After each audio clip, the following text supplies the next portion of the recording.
درود و عرض ادب خدمت دوستان عزیز. نیکتاز 250 یا همون هایپرو خودمون، ولی این نیکتاز انجینش همون هایپرو. یه ریمپ تیونینگ ریز روش انجام دادیم. این قبلا تا 420 تا میرفت، دیگه بیشتر نمیرفت. 56 عملا هیچی نداشت.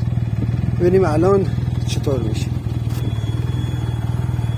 در خدمتتون هستیم عزیزان.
شدت باد خیلی زیاده، اصلا نمیشه گاز داد.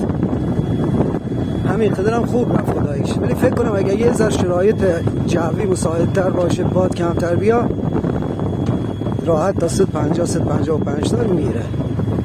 خیلی مخلصیم. امیدوارم همیشه سالم و تندرست باشید. در پناه خداوند بزرگ. یا حق.